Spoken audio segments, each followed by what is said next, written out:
Okay, this is Scott Pharr. He's the general manager for the Gurley Leep GM store. Just got done doing a campaign for you guys, Yeah. and you did talk to Larry a little bit through the process and early process. But before dealing with dealershiprecruiting.com, how did you guys recruit and what were your results? I would say happy with our results. We've built a pretty solid team here over the last year and a half, and it's come out of Craigslist for the most part. It wasn't anything that we ever invested money into. I never spent money on Monster or Career Builder or any of these other type of .coms. It was always either referrals from our people and friends or people that they know in the business or Craigslist really. And I thought it was time to get us to the next level. I thought maybe it was time to try something different. So we did. That's what you did. Okay. So what are your thoughts on the process that we have? Couldn't have been happier. If I needed 10 other people, we would have done it. I'd do it again in a heartbeat. Unfortunately, now you've staffed us up, so I think we're in good shape. I couldn't be happier. It was streamlined. It was easier. I only had to talk to the people that really had a shot. Having somebody like yourself with the experience on our side of the business and recent experience to know what you're looking for when you're interviewing, especially when you're interviewing people with no experience.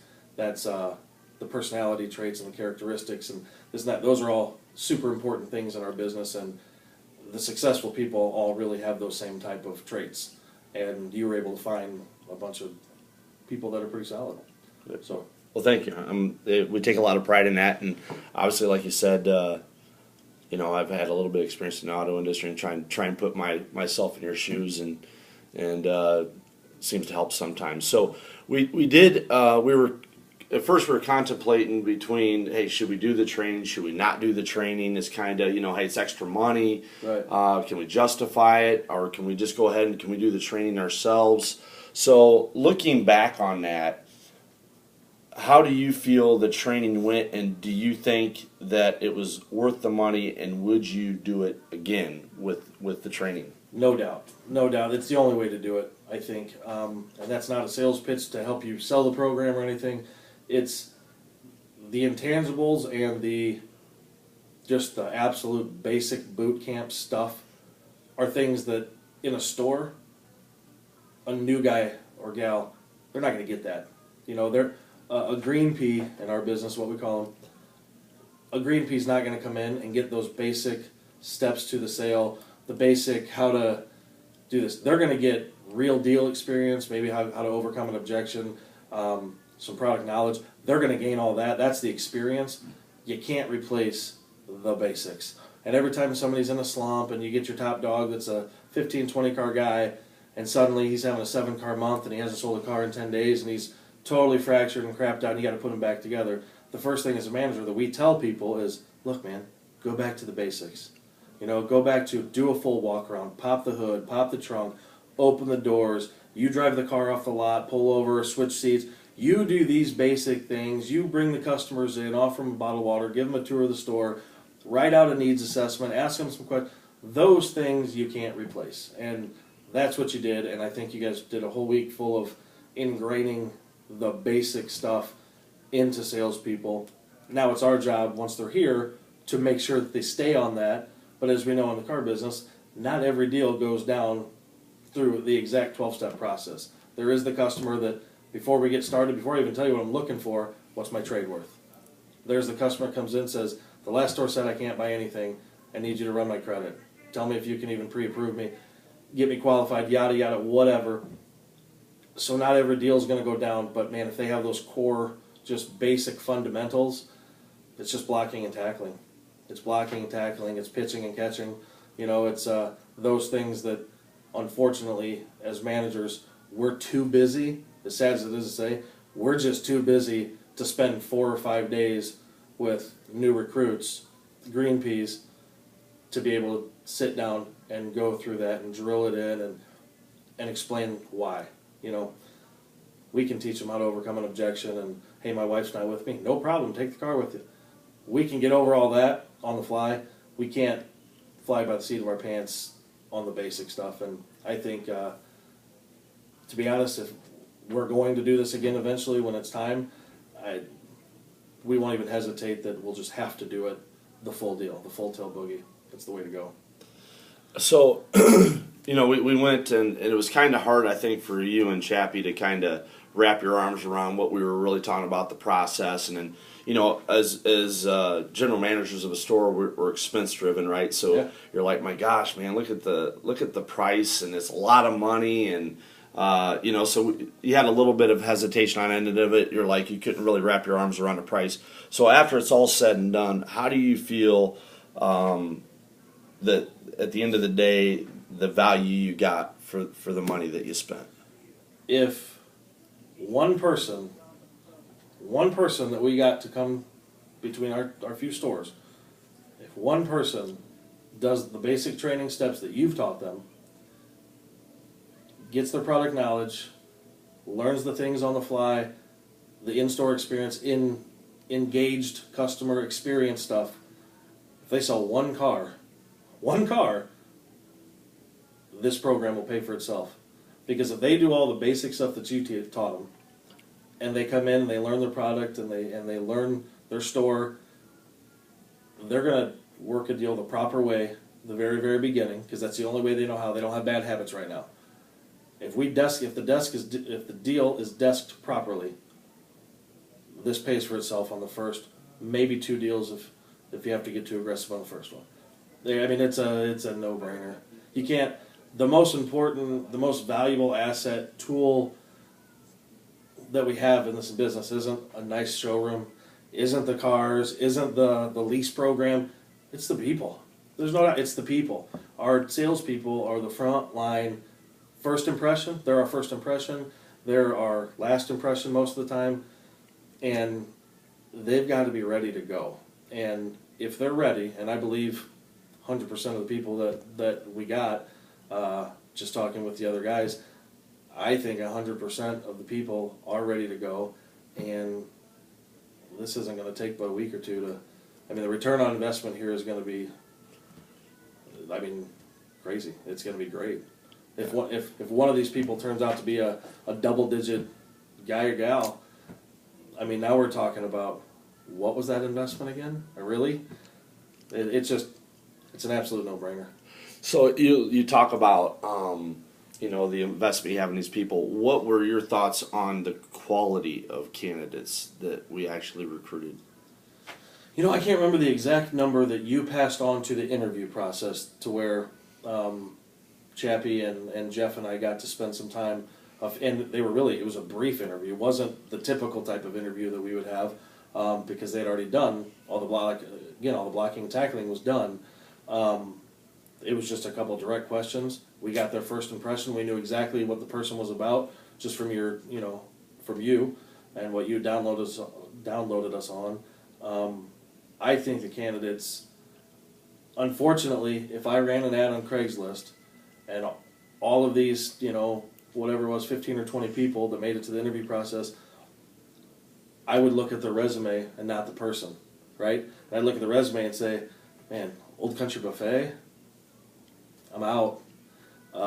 This guy's an electrical worker, an electrician, and he's had 4 jobs in the last 2 years. I'm out.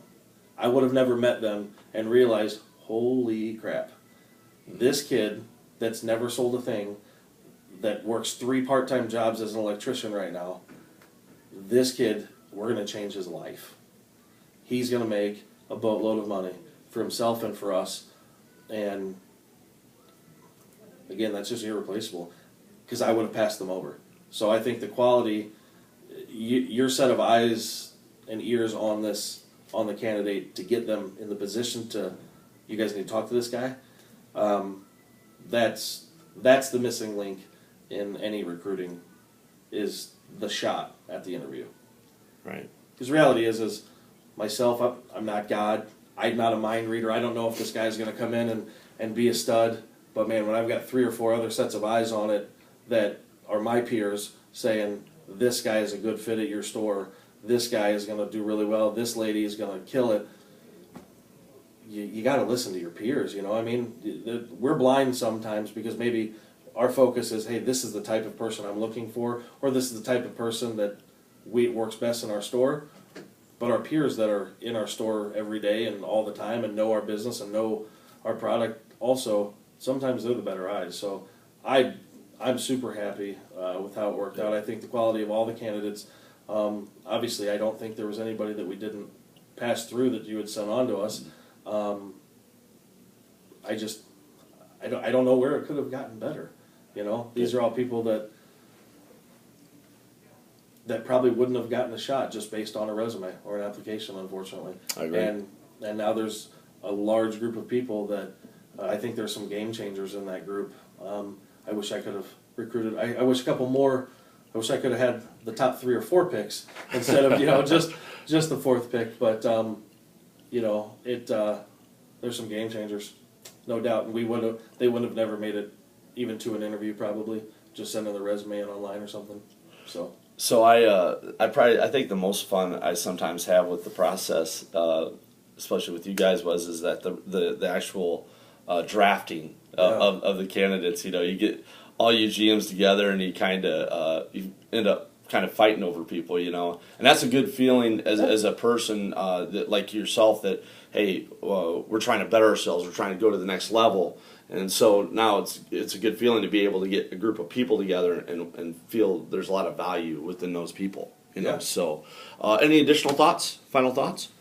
No, I would just say that this business, and most managers, whether you're a floor manager or a desk manager or the new car director or a GSM or a general manager, this is a very pride-filled business, and ego gets in our way a lot. For myself and for everyone, ego and I'm going to train, nobody's going to train my people better, and I'm going to take this guy off the street or out of this electrician job, and I'm going to make him a stud that nobody else could do. But unfortunately, that's just not the reality.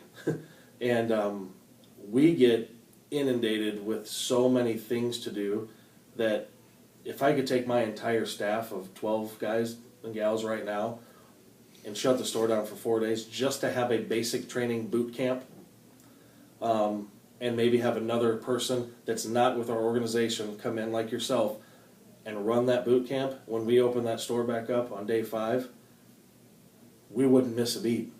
You know, I would say that any of my reservations, because I was probably the one that was the most not sure, because I am a prideful person. I do have an ego. That's just the truth. I'm glad I let my guard down. I'm glad I thought, you know what? Forget it. Let's just try something new. If it doesn't work, it's not a boatload of money. I'm going to sell cars anyways. I'll just have to choke down the expense, and it is what it is. Then I know not to do it again. But after doing this, I just don't know that. Especially if you need if you're short by a few people, I think this is the only way to go.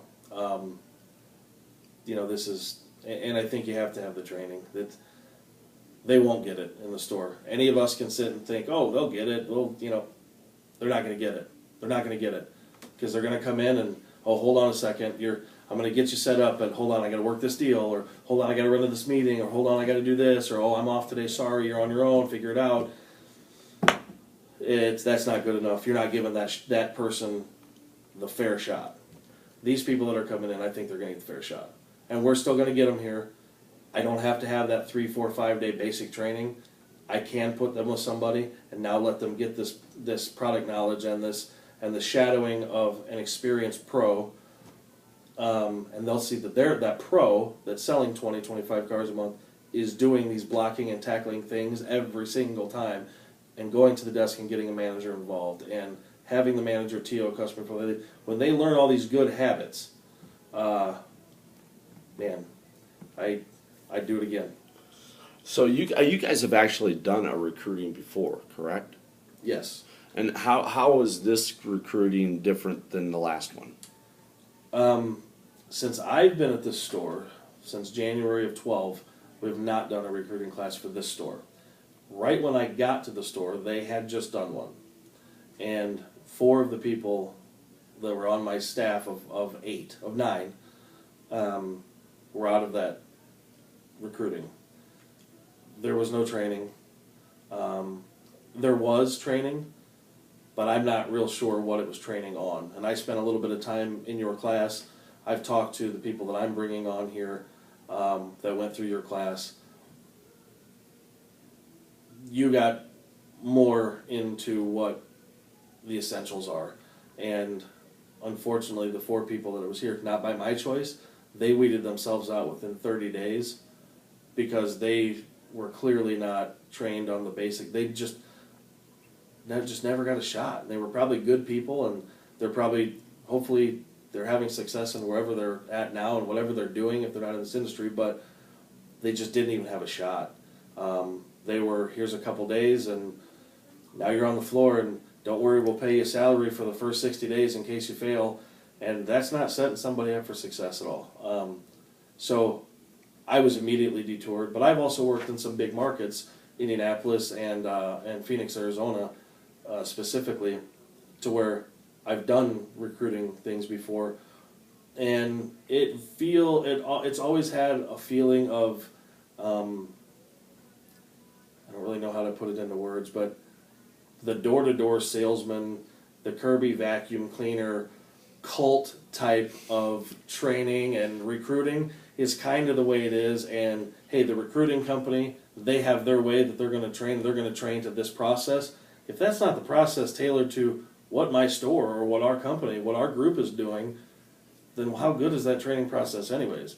You can come in and train the way that you guys train all across the state or across the area, Midwest, but if that's not how we sell cars and how our process here works, that doesn't do good. I think you guys did a really good job. I think you probably got with Jeff and Chappie and myself and the other managers, and I know we had quite a few conversations. And once you got to know our personalities and spent a little bit of time in each one of our stores and see how we do things, you were really quick, again because of your very current experience on our side, quick to tailor your training to that. And I think that's probably the most vital part of the whole deal. Really and truly. Yeah, I think that we take a lot of pride in that. And I think at the end of the day, we're car guys. Yeah. Our company is car guys, and we're just helping car guys. And so, hey, I really appreciate you giving us the opportunity. At first, we weren't sure if we were going to be able to do that, but at the end of the day, you guys made that decision, and I'm glad you guys did, and I really enjoyed working with you guys, and wish you the best of luck. Thank you. And again, I think top to bottom, I don't think there's any disappointments or regrets that we did anything, and it was worth every penny and worth the time. And I think we're way farther along with these people. And I think the people at Gurley Leep, we pride ourselves on families first. And I don't know that we got anybody that doesn't have a family. I don't think we brought a single person in that doesn't have a family at stake. And family first means putting our people in the best position to be successful. And I think we're so far along in that process now. Now we just got to get them in front of a customer. And I'll tell you on their end of it, just to let you know on their end of it too, they express their appreciation for you guys investing in them. Okay, for these last 5 days of training. Sure. And there's a buy-in at that point from just your people coming in, is that, hey, listen, this company cares enough about me. I'm being paid for it, and they're paying for it to give us the opportunity to start out on the right foot. So there's a lot of credit goes to you guys for doing that, and your people expressed that this past week. So it's going to be a good deal. There's no doubt about it. This was the right way to go. We all had all the stores that we got involved on this campaign. We all had voids to fill. We're all thrilled to death. I mean, we really are, and I think you're going to hear that if you interview anybody else. I wouldn't be talking to anybody else on a Saturday morning when my floor's flooded with customers if we weren't grateful for the help. So we're pumped. We're jacked. awesome. So Well, thanks, Scott. Appreciate not a it. problem. All right.